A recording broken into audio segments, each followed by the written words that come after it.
Welcome to our deep dive, and we're going to be looking at cybercommunism today. Ooh, very interesting. It's one of those things that kind of sounds like it's straight out of science fiction, Yeah. but there's actually a lot of serious thought that's gone into this, and a lot of people are talking about it. So we're Yeah. talking about using technology like AI, Yeah. the internet, Yeah. to create a society that basically operates on communist principles, so Yeah. classless, stateless, Right. um, and potentially with resources managed in a completely different way than we do now. Yeah. It's funny because when you hear communism, you think very much Right. past, Yeah, yeah. but they're really taking this old ideology and trying to apply it Right. to future tech. Exactly. And the sources we're looking at today really do paint a picture of a world that's almost unrecognizable to us right now. Like, imagine, Yeah. no money robots doing most of the work. Yeah. Decisions being made through direct democracy. Yeah. Maybe even with the help of AI. It's kind of a lot to wrap your head around, but It is. maybe we can start by unpacking one of the core principles of cybercommunism, and that's decentralization. Yeah. So, instead of having the power in the hands of, a government or in the hands of a corporation, Right. power to the people. Yeah. Local communities kind of managing their own resources and making their own decisions. And, maybe even the internet itself is decentralized, Okay. so it's not. So instead of having like Facebook or Google kind of controlling everything, it's more like a distributed network like Wikipedia, Yeah, where anybody can contribute. exactly. Nobody's really calling the shots. Mm-hmm. That's an interesting concept. Yeah. But could that really work, like, on a global scale? Yeah. How do you coordinate, millions and billions of people? Right. And that's where this idea of this global scientific community comes in. And, I got to say, it's a little bit of a head scratcher to me exactly how this would work. But the sources are saying that, you would have this community maybe aided by AI to set these overarching goals, but still allowing local autonomy. Okay, so it's not pure anarchy. There's No. some kind of global governance. But Mm-hmm. you raised an interesting point there with the AI, Yeah. Like, what about the AI making the decision? I mean, isn't there a risk that we become too reliant on algorithms? Yeah. Yeah. That we kind of create a technocracy where it's these unelected experts, Right. or even the AI itself that holds all the power. That's a valid concern, and I'm not sure that the sources really address that very well. Yeah. It makes you think, how would the scientific community be chosen in the first place? Yeah. Like, what are the checks and balances to make sure Right. that, things are transparent? Exactly. Couple, Okay. So that's a good point. Well, let's shift gears a little bit and talk about another pretty key component to cybercommunism, and that's the Okay. automation and resource management. And the sources paint a pretty radical picture here. We're talking about robots doing most of the work, Right. potentially leading to like an abundance of resources, like, maybe even scarcity as we know it Uh-huh. would be eliminated. The idea is that AI and robotics will advance to a point where they can handle pretty much all the work that we do. Wow. And so, humans would be freed up to pursue whatever they want. They could contribute to society however they choose and really unlock a level of, creativity and innovation that we can only dream about right now. That sounds pretty utopian. It does. But it does raise some questions, like what happens to work Yeah. as we know it? Right. Would people even be motivated to contribute if they didn't have to work to survive? Uh-huh. And how would resources even be distributed in a system like that? Well, that's where things get really interesting. Okay. Some of the thinkers are proposing this idea of collective ownership Okay.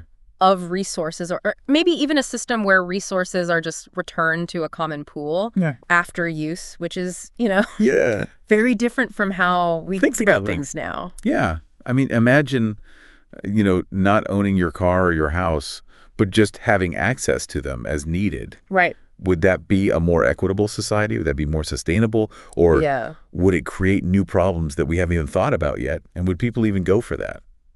It's a question worth considering, and it also ties into another key element of cybercommunism, Okay. which is the rating system. Oh, yeah, the social rating system. Yeah, This is where it starts to feel a little bit dystopian to me, I know, right? kind of like Black Mirror-ish. Yeah. So, instead of money, we're talking about your access to resources and services being determined by, like, your contributions to society. Right. your professional skills. Yeah, it's like this giant online reputation score Right. that, dictates your place Yeah. in this world. It's a concept that definitely raises some eyebrows. I mean, the sources talk about it being transparent and objective based on, data and algorithms. Mm-hmm. That it would encourage people to, contribute to society and to do good. Right. But it's hard to not imagine that being manipulated or biased Totally. or even abused. Absolutely. Who decides what the criteria are for these ratings? Right. Can they be gamed? Can they be manipulated? And, what happens to the people that fall through the cracks? Yeah, good questions. It seems like it could go either way. Mm-hmm. I mean, on the one hand, maybe it does create a more equitable society where everyone's rewarded for what they contribute, regardless of background or their social status. Mm-hmm. But on the other hand, maybe it creates this world where we're constantly monitored and judged and, every action is scrutinized and quantified. Right. It's a slippery slope for sure. It is. And it's definitely something that we need to, think about carefully as we go deeper into this whole concept of cybercommunism. Yeah. And as we wrap up this first part of our deep dive, I just want to pose this question to you, the listener. Okay. How do you feel about this social rating system? Does it intrigue you or does it, fill you with dread? Right. Hold on to that thought, and we're going to come back and talk about some more of these fascinating ideas. All right. Sounds good. In the world of cybercommunism. Looking forward to it. So, we were talking about this radical shift in society. Yeah. And you're probably thinking, well, how is that even possible? Right. And that's where these technological advancements that are so integral to cybercommunism come in. We're not just talking about the internet. Right. It's more than that. This is like a whole suite of emerging technologies that could reshape, every aspect of our lives. Yeah. The sources mention things like blockchain, AI, VR, the Internet of Things, nanotechnology, robotics. Like, it's almost overwhelming. It is. To think about all these different technologies all converging to create this world. It's really interesting how they're thinking about applying these in ways that we haven't even considered yet. Yeah. Like blockchain, we think about cryptocurrencies, but they're talking about using it for managing resources. Oh, wow. Even like voting in a direct democracy. Wow. Or AI, not just for automating tasks. Right. But for complex decision-making, maybe even managing entire economies. It's kind of mind-blowing to think about. Yeah. It's like a whole other level of technological integration. Mm-hmm. But the one that really kind of caught my eye and maybe even sent shivers down my spine a little bit is the neural interfaces. Ooh, yeah. Like, that's where it gets really... That one's out there. Yeah. Imagine like a world where communication isn't limited by language. Wow. Or physical distance. You could share thoughts, ideas, even emotions directly with another person or even with an AI. Right. Through this brain-computer interface.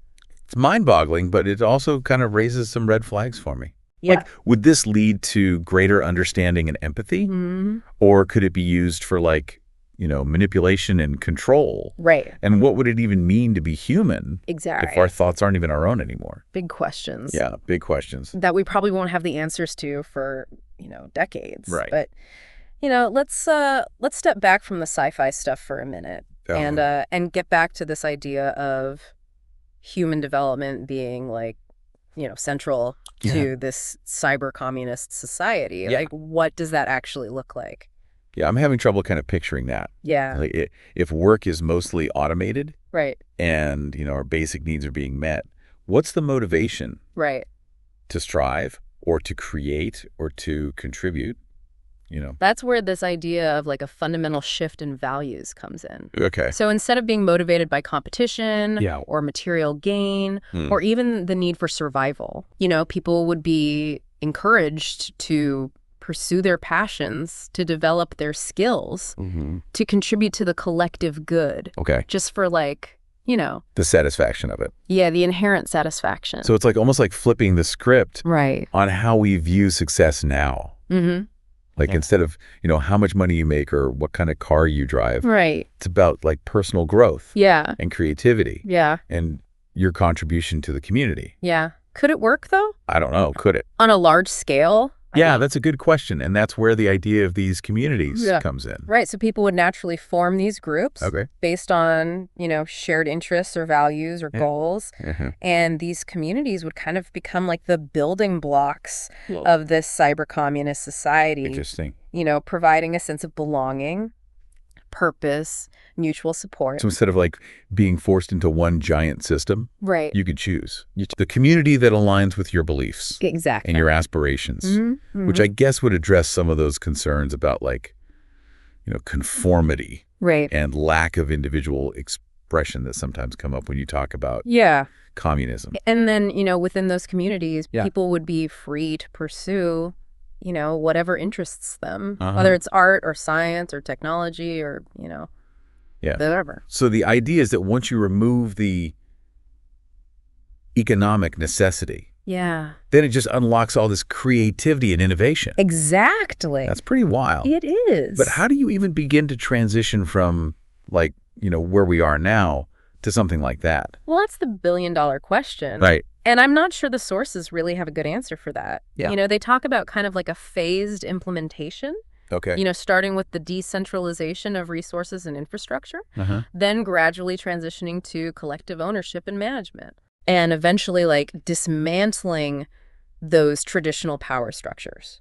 Sounds like a huge undertaking. It does. I mean, you would think there would be a lot of resistance. Yeah, for sure. From the people that benefit from the current system. Absolutely. And even if you could get over those political and economic hurdles, like how do you change people's beliefs and behaviors that are so deeply ingrained? Right.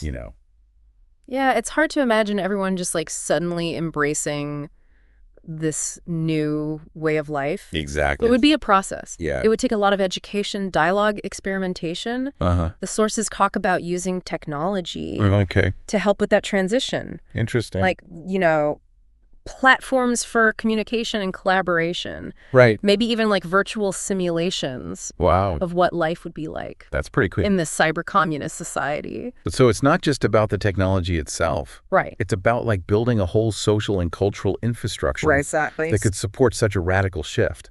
Yeah. And that brings us to, another key aspect of this whole vision. Okay. Which is, the role of direct democracy and citizen engagement. Okay, so we've talked about the decentralization, the automation, even the AI and decision-making, but like, how would people actually participate in shaping their own lives and communities in this world? Yeah.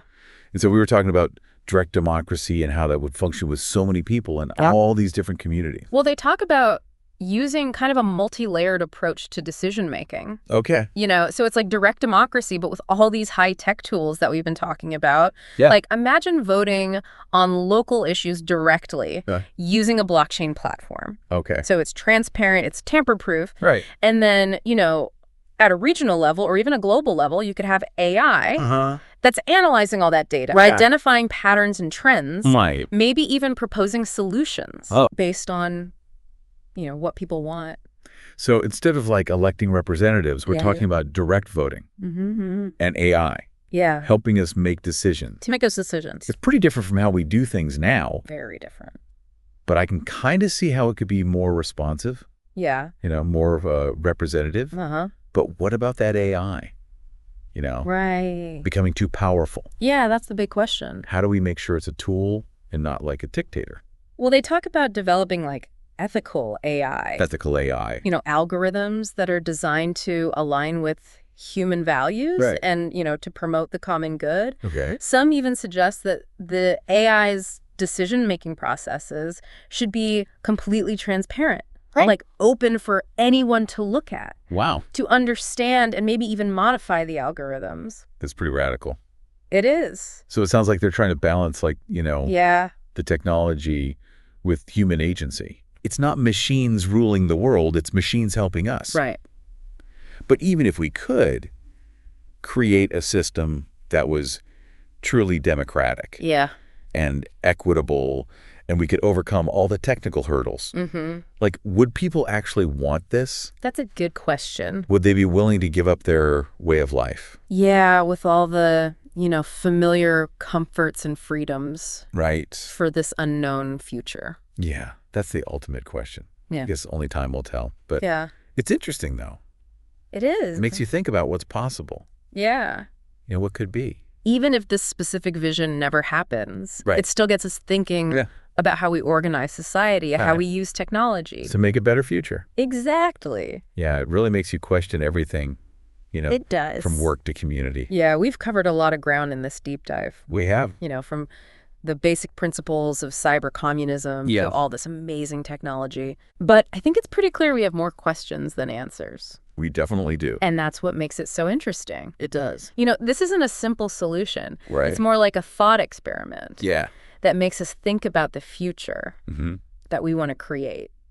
Yeah. So before we wrap up this deep dive, Okay. just one last thought for you, the listener. Right. If cybercommunism did become a reality, Uh-huh. what role would you want to play? Yeah. What would you contribute? Mm-hmm. What kind of community would you be part of? Good questions. Something to think about Yeah, as we move into this digital age. absolutely. Thanks for joining us on this deep dive into cybercommunism. Thanks for listening, everyone.